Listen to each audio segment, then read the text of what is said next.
Yo quisiera hablarles hoy acerca de cómo cultivar un corazón agradecido, cómo llegar a tener una actitud de gratitud, porque una actitud es una manera de vivir, es la manera de cómo nos sentimos, de cómo nos conducimos, de cómo nos expresamos.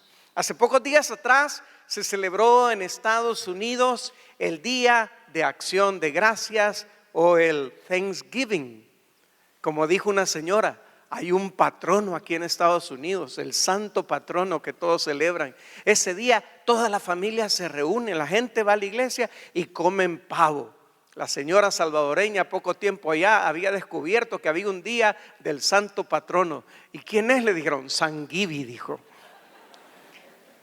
Y hay gente que ahora a este día ya ni siquiera le llama el Día de Acción de Gracias, sino que estábamos ahí en un centro comercial y nos metimos a una tienda y dijo, mañana vamos a estar cerrados porque mañana es el Día del Pavo.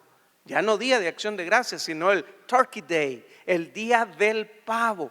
Y es interesante cómo en Estados Unidos se ha ido secularizando la sociedad de tal manera que han sacado a Dios de las escuelas, han sacado a Dios de las cortes, han sacado a Dios de todo lugar. Incluso hay gente que se ofende con las iglesias que ponen adornos navideños, pesebres, porque se sienten ofendidos, porque son parte de esa comunidad, pero no se identifican con el cristianismo. Es más, han dejado de decir Merry Christmas, porque Christmas comienza con Christ. Es decir, la Navidad comienza con Cristo. Pero ahora ya no se le llama así. No dicen Merry Christmas, dicen Happy Holidays. Felices fiestas. Es más, escuché a alguien decir, mañana es el día del arbolito. Y así lo ve mucha gente por esa tendencia a olvidarse de quién es el que está detrás de todas las bendiciones. Y aunque nosotros no tenemos esa costumbre aquí de celebrar Acción de Gracias, sí es parte de la cultura del reino el ser agradecidos. Digo, la gratitud es parte esencial en la vida de todo creyente. Y además, si usted quiere saber, es también la clara voluntad de Dios para nuestras vidas. Y se lo leo, 1 Tesalonicenses 5:18, y dice, dad gracias en todo. ¿En qué debemos dar gracias? En todo, porque esta es la voluntad de Dios para con, y ponga su mano en el pecho y digo, para conmigo, para con todos nosotros en Cristo Jesús. ¿Cuál es la voluntad de Dios? Es claro ahí, ¿verdad? Que demos gracias a Dios en todo. ¿Qué es la gratitud? Me encanta esta definición que encontré. La gratitud es realmente reconocer y expresar aprecio por los beneficios que hemos recibido de Dios y de otros. Note, no solo es reconocer los beneficios, también significa expresar aprecio por ellos, comunicando gratitud. Porque hay gente que se siente agradecida, pero lamentablemente no lo expresa, no lo comunica. Así que es importante no solo apreciar los beneficios que hemos recibido, pero también dar gracias por ellos. Sin embargo, quiero hacerle una pregunta a todos ustedes muy sencilla, quizás es retórica, pero vale la pena. ¿Qué sería entonces lo contrario de la gratitud? La ingratitud, correcto.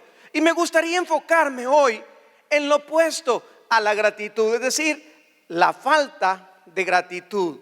La ingratitud es el olvido o desprecio de los beneficios que hemos recibido de Dios y de otros.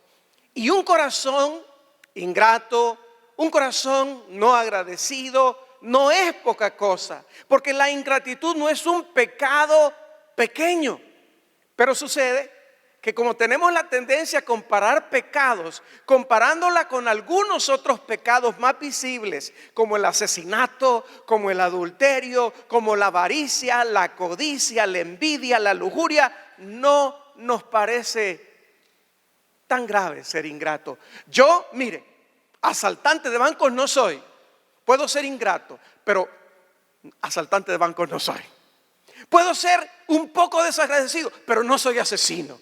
Y hay gente que tiende a hacer esta comparación, pero veamos lo que nos dice la Biblia. Y quiero llevarle ahora a 2 Timoteo capítulo 3, versículo 1 al 5. Y dice, pero debes saber esto, que en los últimos días vendrán tiempos difíciles.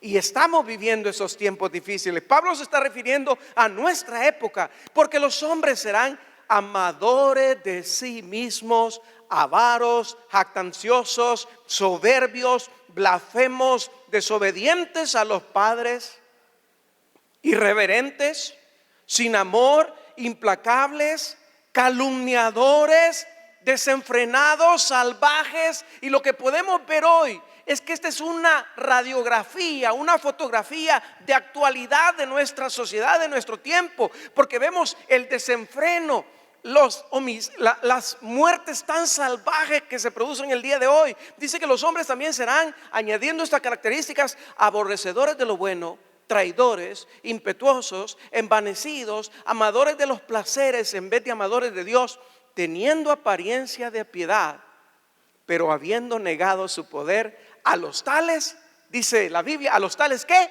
A los tales evita. Intencionalmente, si ustedes se dieron cuenta en la lista, pasé uno de estos pecados por alto. ¿Cuál fue? Ingratos.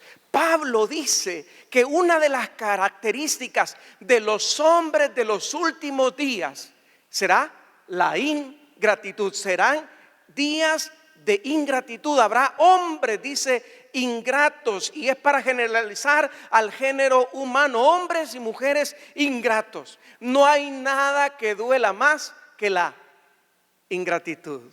¿Cuántos de aquí son padres y a veces sus hijos les dicen, si yo no sé para qué estoy aquí en el mundo, si yo no decidí venir, ¿para qué me tuvo? Hijos ingratos. Y es una de las cosas que más duele en el corazón. Si usted nunca me da nada, nunca me da nada. Hijos ingratos.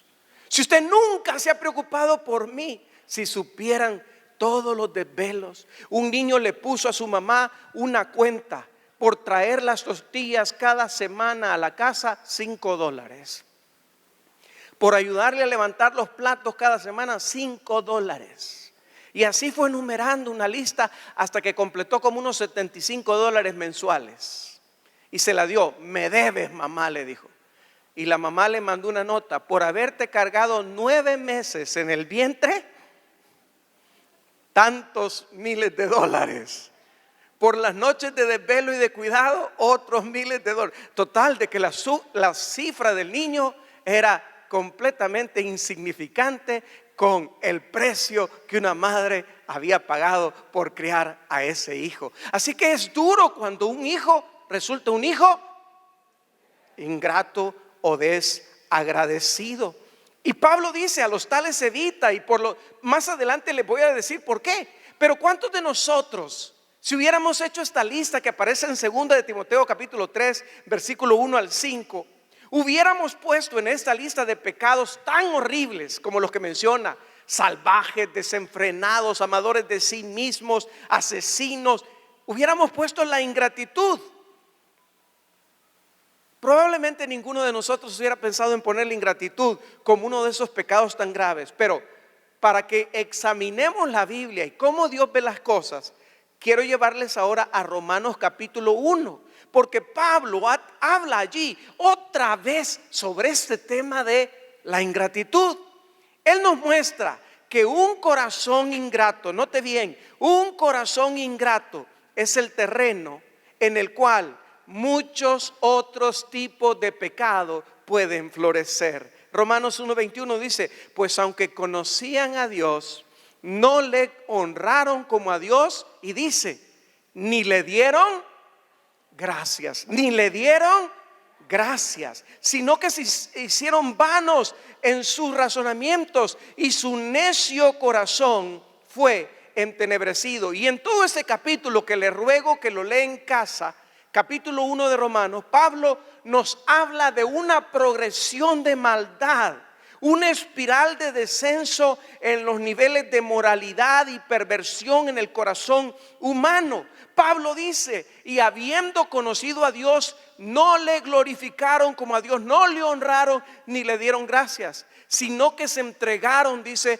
a su concupiscencia, cometiendo pecados insondables en perversidad, tanto que los hombres se encendieron en su lascivia y dejaron el uso natural para tener intimidad con otros hombres. Al igual las mujeres dejaron su uso natural. Y comienza a hablar de una sordidez de pecado y de maldad y una progresión en esa espiral descendente del pecado. Pero todo tiene un comienzo.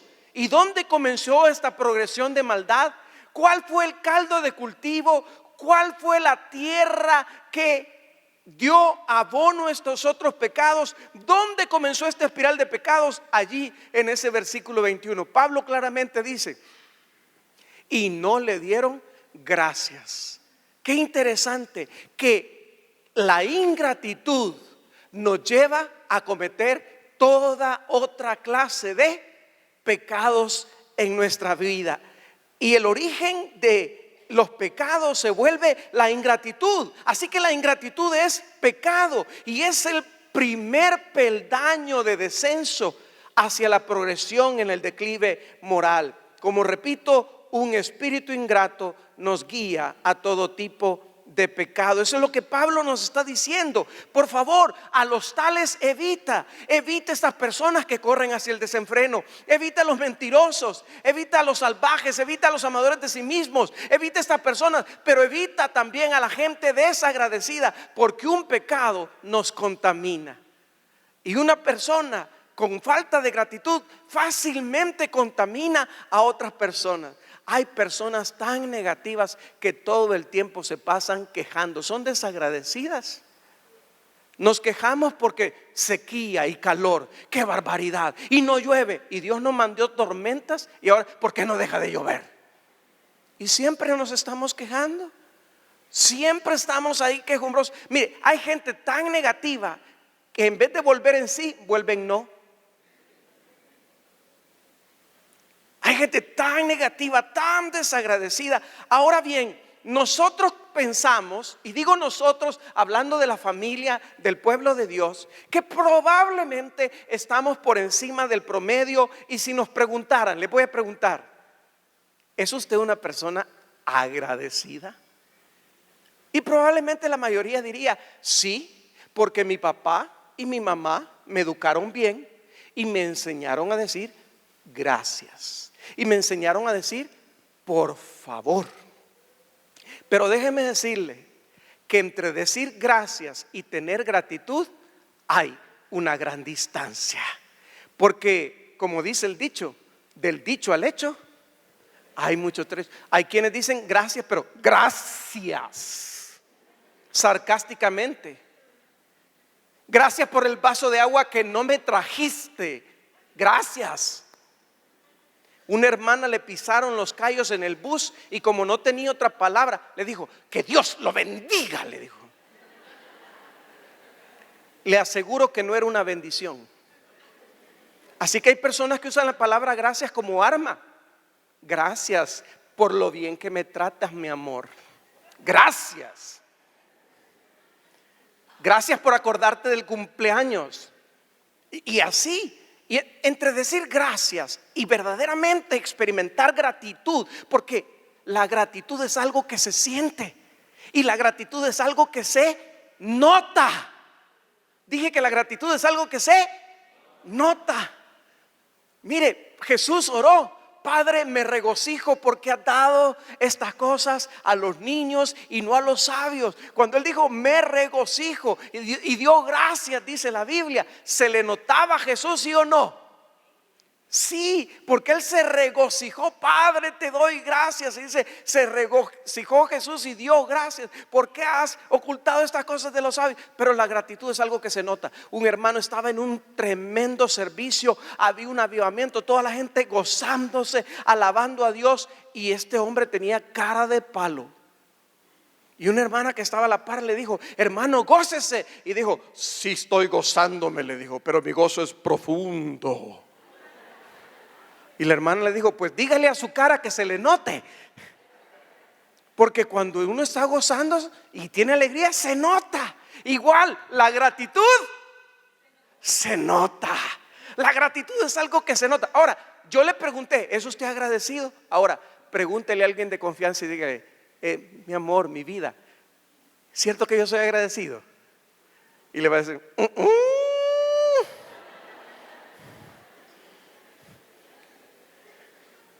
toda la vida cocino para ti y nunca me dices gracias. Te tengo la casa limpia y nunca me dices gracias. ¿Sabes cuáles son tus gracias? Dejarme la ropa tirada por toda la casa. Esas son tus gratitudes. Y no quiero crear problemas aquí, porque nos va a tocar ministrar parejas en reconciliación al final. Pero lamentablemente nos insensibilizamos con el paso del tiempo y dejamos de ser agradecidos y de apreciar los beneficios recibidos. Fíjense, recibían el maná todos los días, y debían sentirse agradecidos que el pan les llegaba allí mismo. Y comenzaron a lloriquear. No, yo me acuerdo de las cebollas y los puerros y las ollas llenas de carne de Egipto. Y hasta he escuchado decir a gente, me iba mejor en el mundo que en la iglesia. Dios mío, qué pecado tan grande, sin acordarte de la esclavitud que estábamos viviendo bajo el imperio de Satanás. Pero hay gente que ha dicho eso, mostrando falta de gratitud. En vez de darle gracias, mire, quizás no lo digamos, pero hacemos esto. Los salvadoreños hacemos mucho esto. Tenemos cosas como, ¿dónde está tal cosa? Y le hacemos. Somos los que hacemos eso. Pero los salvadoreños también somos, cuando estamos molestos, cuando algo no nos gusta, hacemos. ¿Cómo hacemos? ¿Cómo hacemos? Chasquemos. ¿Qué significa eso? ¡Ah, caramba, no me gusta esto! ¡Ay, qué día! ¡Qué calor! ¡Qué tráfico! ¡Ay, que en las calles! Es que el gobierno, es que los políticos, es que esto, es que lo otro. ¡Qué tremendo! Nos llegamos a insensibilizar, a murmurar, a criticar, a quejarnos, nos molestamos. ¿Saben? Nos molestamos más por las cosas que no tenemos, que dejamos de apreciar las que sí tenemos. ¿Cómo es que llegamos a convertirnos en personas ingratas? Porque algunas veces nos volvemos desagradecidos. Quiero darle algunas razones. Número uno, porque tenemos expectativas irrealistas o desmedidas. Tenemos expectativas irrealistas o desmedidas. ¿Sabe qué? Lo mejor es no esperar nada. Y mejor ser sorprendido. ¿Sabe lo que le digo a la gente del centro evangelístico? Yo sé que todos me aman, aunque no es cierto. Pero prefiero morir tonto, ignorante y feliz.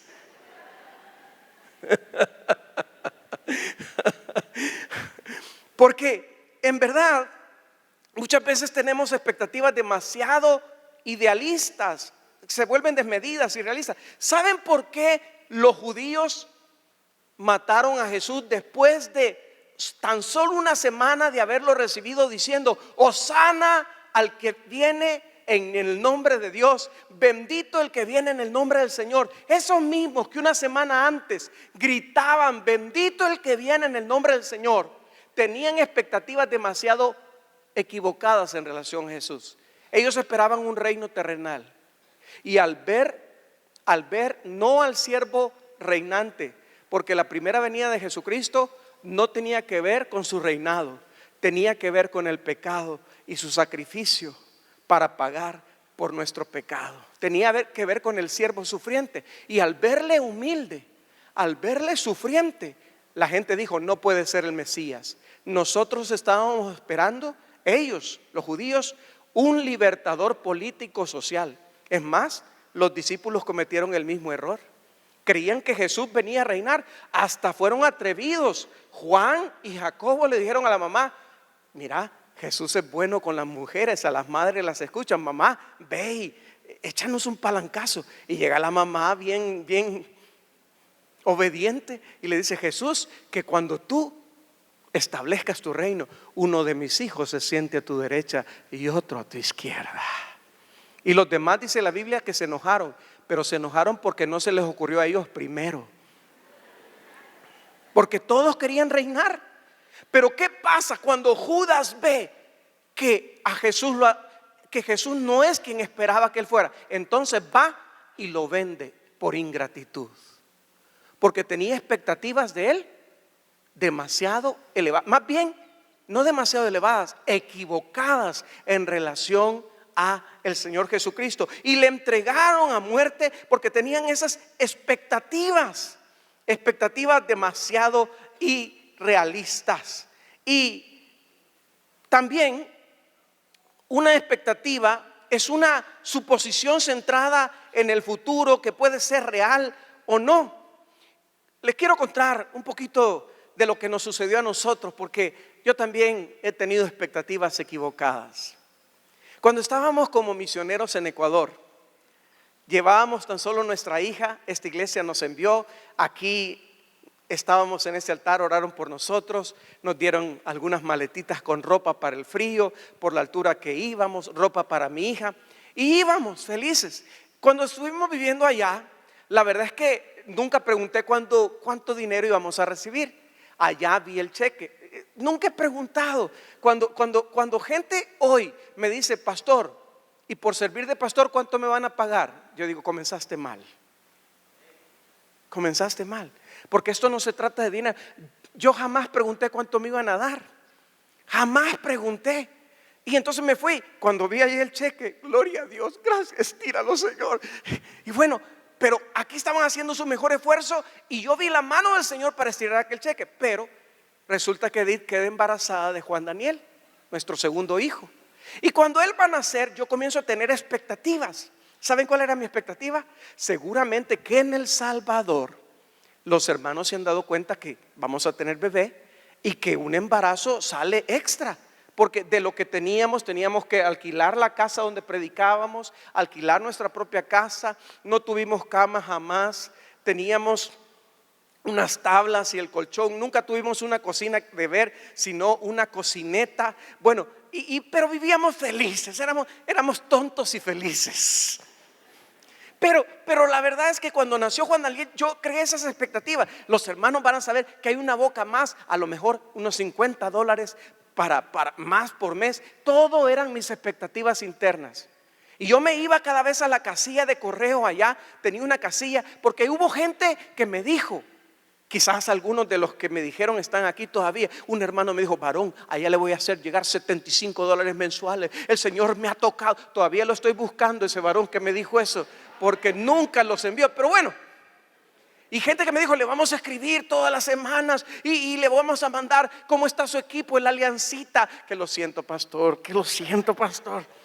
perdóneme que este día le recuerde, pero gracias porque el águila nos hizo el favor.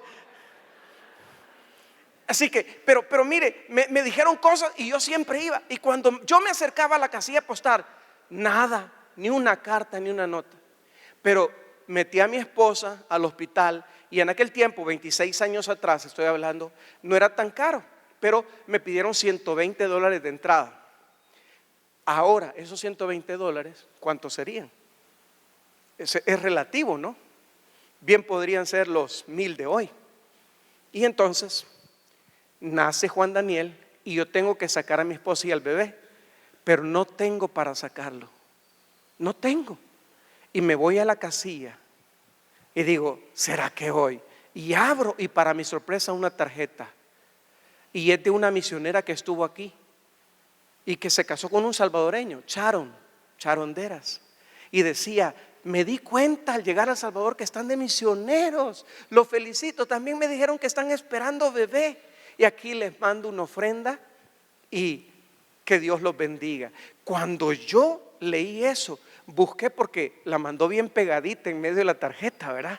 la ofrenda, había un billete que exactamente cubría la cantidad que me hacía falta pagar. Si no, tenía que haber dejado depositado al niño o a Edith ahí en el hospital. Pero me dio el Señor exactamente lo que necesitaba. ¿Saben por qué? Porque si confías en el hombre, te va a decepcionar. Pero si confías en el Señor, jamás te va a decepcionar. Y el pastor me dijo una gran verdad. Me dijo: mijo, lo que no te da el hombre, te lo va a dar Dios. Y a través de todos estos años siempre me recuerdo de esas palabras que él me dijo, porque así ha sido. Dios paga bien a aquellos que le sirven, mal el diablo a aquellos que le sirven a él. Pero Dios es el mejor jefe de todos. Y otra razón por la que nos volvemos desagradecidos es porque nos comparamos con otros, con lo que otras personas tienen. Andrew Carnegie, multimillonario, quien al morir le dejó $1 millón a uno de sus sobrinos. ¿Cómo suena $1 millón? Si usted tuviera un pariente que le dejara $1 millón, ¿cómo se sentiría? Pastor, ahorita ore por mí, por favor. ¿Cómo se sentirían ustedes? ¿Cuántos saltarían en un pie? $1 millón. Pero este hombre quedó amargado para toda su vida cuando se enteró que su tío había donado 365 millones para obras de caridad y solo le había dejado $1 millón. Pero fíjense, ¿cómo somos nosotros? Porque en vez de fijarnos en lo que Dios nos ha dado, nos fijamos en lo que no tenemos. Necesitamos aprender el idioma de la gratitud. Solo el idioma de la gratitud nos permitirá vivir felices. Porque en el idioma de la gratitud hay que primero agradecer por lo que Dios nos ha dado y no por aquello que no tenemos. Y al ver todo lo que Dios nos ha dado, entonces podemos decir como el salmista en el Salmo 103, no olvides ninguno de sus beneficios. Y tenemos que repetirnos vez tras vez eso de ese anuncio. Y yo me digo mí mismo.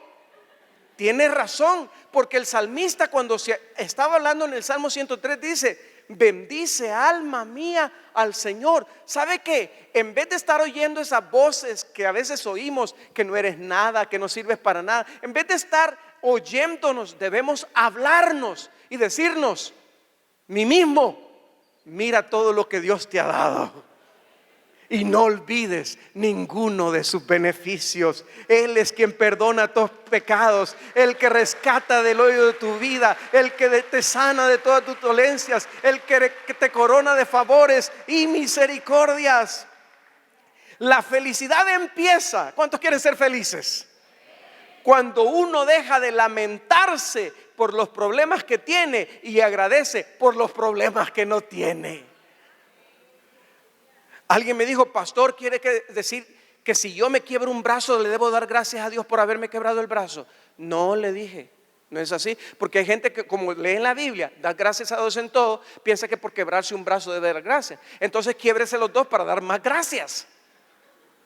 No, lo que está diciendo allí es que reconozcas que solo te quebraste el brazo, pero que no te quebraste todo el cuerpo. Que reconozcas que a lo mejor chocaste, pero que quedaste vivo, porque lo material se puede volver a hacer. Hay gente tan mal agradecida que un hombre iba en un Rolls Royce presumiendo a toda velocidad y bien vestido con ropa de Armani, Bass, y ¡pah!, chocó terriblemente. Y cuando llegó un vehículo a la par, se bajó el otro señor, le dijo, le ayudo. Señor, ¿cómo se siente? Y el hombre ponía su mano en la cabeza y decía, mi Rolls Royce. Y le dijo, ¿por qué se preocupa del Rolls Royce si acaba de perder su brazo? Mi Rolex.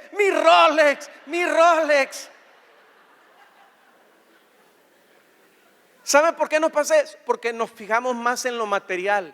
Pero ¿saben qué? Usted y yo somos el pueblo más rico del Salvador y el pueblo más rico de la tierra. La felicidad comienza cuando vemos lo que Dios nos ha dado y lo que Dios nos ha librado. Matthew Henry, que fue un comentarista bíblico muy reconocido en el siglo XXI, en una ocasión en que fue atracado por los ladrones, esto fue lo que escribió en su diario de esa experiencia. Déjenme, dice él, primero ser agradecido porque nunca antes había sido robado. Qué lindo. Él encontró cosas por las cuales dar gracias. Nunca antes me habían robado. Primera vez de todas las que me ha librado el Señor. Gracias, primero. Segundo, aunque me robaron la cartera, no me quitaron la vida. Tercero, aunque ellos tomaron todo, no era mucho.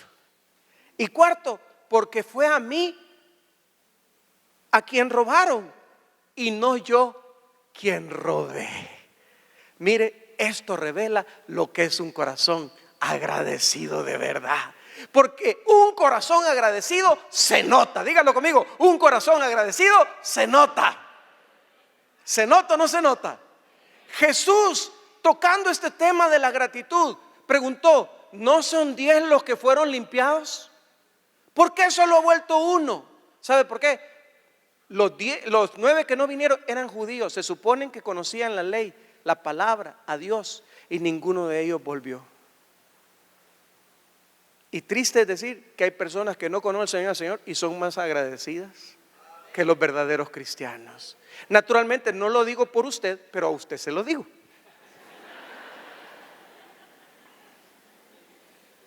Y Jesús dijo: no fueron 10, pero ¿sabe una cosa? Le dijo al que llegó: hijo, tu fe te ha salvado, ve en paz. Todos los demás fueron sanados, pero no fueron salvados, porque la salvación, la bendición completa es para los que tienen un corazón agradecido. Si lo cree, dele gloria al Señor, iglesia.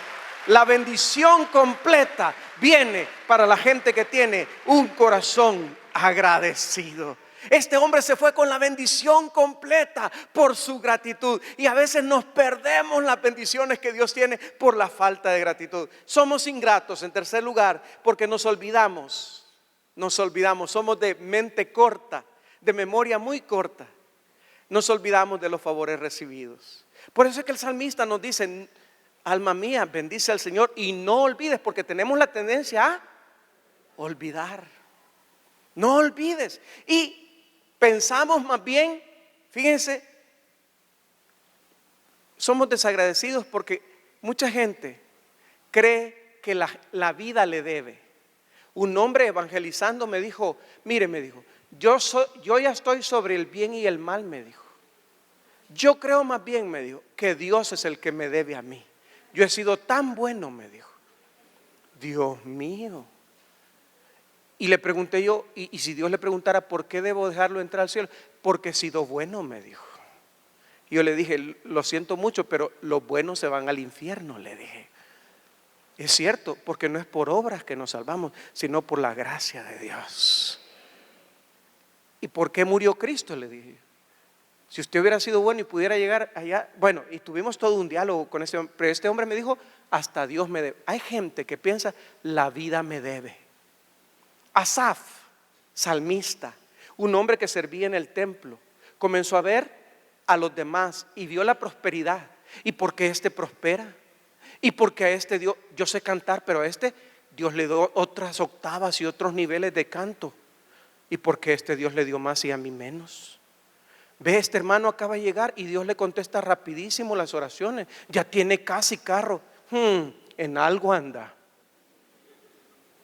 Un barrilito de haber encontrado. Quizás se llevó un saquito de esos de flores. Y comenzamos ahí. Mire, hasta que no nos gocemos con las bendiciones que Dios le da a otros, no tenemos libertad para recibir las nuestras.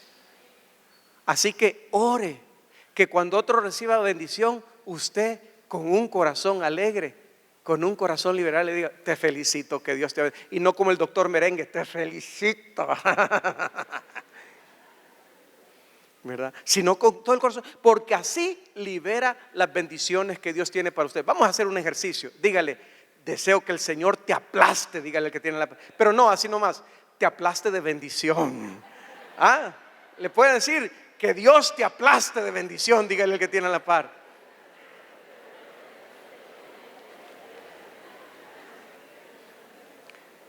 Consideramos que la gente nos debe. Tú te me debes. Mira de dónde te saqué. Si me rogaste para que me casara contigo. No, nosotros somos los deudores. Pablo dijo, soy deudor. Y mire, por más que tratemos de volver al Señor, nunca le podremos dar ni siquiera una millonésima parte de todo lo que Dios nos ha dado a nosotros. Así que tenemos que enfocarnos más en las cosas que Dios nos ha dado que en aquellas que no tenemos. Y en cuarto lugar, tendemos a confundir los deseos con las necesidades. La Escritura nos dice que si tenemos sustento y abrigo, refugio, estamos cubiertos, debemos estar contentos, debemos estar satisfechos. Pero muchas veces, aunque esto no es conformismo, no quiere decir que no aspiremos a una mejor vida. Claro que sí, la Biblia no está en contra de eso. Pero cuando ponemos nuestros ojos únicamente en las cosas materiales y no agradecemos por lo que tenemos. Un pastor amigo me dijo, oye, yo tenía un carro, y lo contó en la iglesia, y dijo, cada vez que yo manejaba ese carro, se me quedaba, y lo tenía que empujar, y yo siempre iba chasqueando, quejándome, diciéndole, Dios, ¿por qué otros tienen mejor carro? Y yo aquí empujando, y le dijo Dios mientras iba empujando el carro, ¿acaso me has dado gracias por el que tienes? Si no me puedes dar gracias por lo que ella tiene, ¿cómo me vas a dar gracias? Si en lo poco me eres infiel, ¿cómo me serás fiel en lo más? Y él comenzó a dar gracias. Señor, gracias que no tengo que pagar el gimnasio. Aquí mismo voy, Señor, haciendo.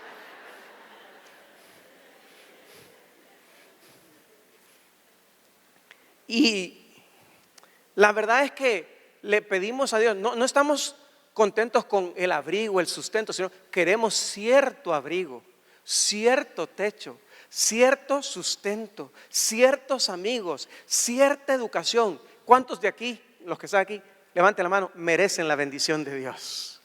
Ninguno. Toda bendición que recibimos, la recibimos por la gracia de Dios. Todo sería tan diferente. Todo sería tan diferente si pudiéramos ver todo lo que tenemos como algo prestado, que no nos pertenece. Hasta el aire que hoy tenemos es un regalo de parte del Señor. No merecemos tener hijos sanos, pero Dios nos los da. No merecemos tener matrimonios felices, pero Dios nos bendice.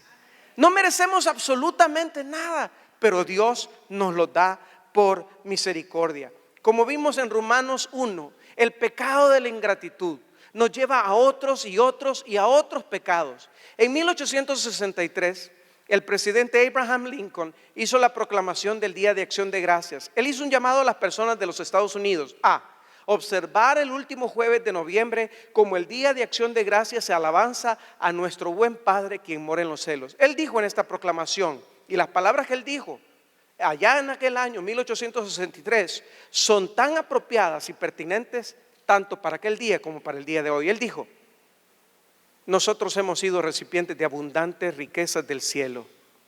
Hemos sido preservados todos estos años en paz y prosperidad. Hemos crecido en número, riqueza y poder como ninguna nación haya crecido. Pero escuche lo que dijo en aquel tiempo, 1863, pero nos hemos olvidado de Dios. Hemos olvidado la bondadosa mano que nos ha preservado en paz y nos ha multiplicado, enriquecido y fortalecido. Y hemos imaginado en nuestra vanidad y en el engaño de nuestros corazones que con todas estas bendiciones han sido producidas por alguna sabiduría superior y nuestra propia virtud. Intoxicados con un éxito inquebrantable, nos hemos convertido en demasiado autosuficientes para poder sentir la necesidad de la gracia que nos redime y nos preserva. Demasiado orgullosos para orar al Dios que nos creó. Estas palabras deben hablarnos de manera individual a nosotros también. porque todo lo que somos y lo que tenemos se lo debemos a Él. Y muchas veces estamos tan ciegos a la gracia de Dios, no vemos que alrededor de nosotros cada día Dios produce milagros. Si ese pancito que usted se comió en la mañana supiera que fuera el último, lo hubiera disfrutado con todo el corazón. Si ese hijo que le causó dolor de cabeza, usted supiera que fuera el último día que lo ve, lo hubiera abrazado y besado y no se hubiera querido separar de él. Si supiéramos que el esposo y la esposa que lo tenemos ahí, un día puede no estar, ¿cuánto le agradeceríamos a Dios por esa persona? ¿Saben que ni siquiera le damos gracias a Dios porque no estamos conscientes? Somos ciegos a la gracia de Dios. No reconocemos que hoy nos pudimos mover, que pudimos mover los brazos. Damos por sentado que los tenemos los brazos, que los podemos mover cuando hay personas que no los pueden mover.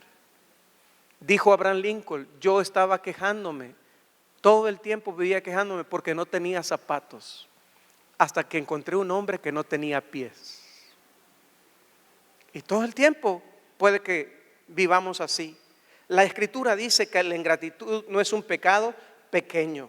La Biblia dice: arraíguense profundamente en Él y edifiquen toda su vida sobre Él. Entonces la fe de ustedes se fortalecerá en la verdad y que se les enseñó, y rebosarán de gratitud. Yo me pregunto, hablándoles de gratitud en esta mañana, ¿no es la falta de gratitud un pecado que necesitamos confesar? ¿No será que en algunos momentos nos volvemos como estas personas de Romanos 1 que se olvidaron de ser agradecidas y habiendo conocido a Dios no le glorificaron como a Dios ni le dieron gracias? En el lago Michigan, y termino con esto, una noche de gran tormenta, el día 7 de septiembre de 1860, una barcaza chocó contra un barco de pasajeros, más o menos a 2 kilómetros del pueblo de Winnetka, Illinois. De los 393 pasajeros, 279 se ahogaron. Fue un tremendo desastre. Un hombre que estaba estudiando para el pastorado, llamado Edward Spencer, de 18 años, al ver el desastre, se metió al lago y trató de ayudar y salvar a algunos pasajeros. Uno por uno los trajo a la playa, regresando otra vez por uno más. En total, Spencer pudo salvar 17 personas. Desgraciadamente, en este acto de heroísmo, Edward Spencer, por el agua tan gélida, bajo cero que había en el lago, perdió la función de sus piernas, de sus músculos, de sus articulaciones y se vio confinado a vivir toda la vida en una silla de ruedas, olvidando aquel futuro que él deseaba de llegar a ser misionero. Muchos años después, cuando celebraban su cumpleaños, toda su familia se reunió y le dijeron: ¿qué es lo que más te acuerdas de esa noche que salvaste 17 personas? Y estas fueron sus palabras: ¿qué es lo que más te impactó? Y él dijo que ni una sola persona de las 17 que salvé regresó para darme gracias. Ni uno solo. Ni uno solo. Así que quiero decirles que si de algo hay abundancia en este mundo, es de ingratitud. Pero no aquí ni en esta iglesia. Porque aquí reconocemos todos los beneficios que Dios nos ha dado. Y espere, porque usted sabía que la Biblia dice en Efesios 2:10 en adelante: y habiendo subido, dice, habiendo descendido, y luego subió, y habiendo subido llevó cautiva la cautividad. Está hablando de que Jesús bajó al seno de Abraham, predicó el evangelio a los creyentes del antiguo tiempo y los llevó al cielo, dice, y no nos dejó huérfanos, nos dejó al Espíritu Santo. Pero juntamente con el Espíritu Santo dice: y habiendo subido llevó cautiva la cautividad y dio dones a los hombres. Dones, la palabra don viene de charisma, de regalo. Y dice: constituyendo unos apóstoles, a otros profetas, a otros evangelistas y a otros pastores y maestros. Es decir, que dice Dios que nos dejó regalos, y entre los regalos que Dios dio a la iglesia, le dio uno a los pastores. ¿Sabe lo que es la ingratitud? Olvidar los beneficios que Dios nos ha dado. Y muchas veces vemos un pastor y le vemos la envoltura y no nos gusta. Porque un pastor tiene personalidad, tiene carácter, cada uno tiene la suya. Pero cuando usted lo ve con los ojos de Dios, ve que dentro de esa envoltura hay un regalo de Dios para usted. Pero eso solo sucede cuando hay revelación de Dios en el corazón.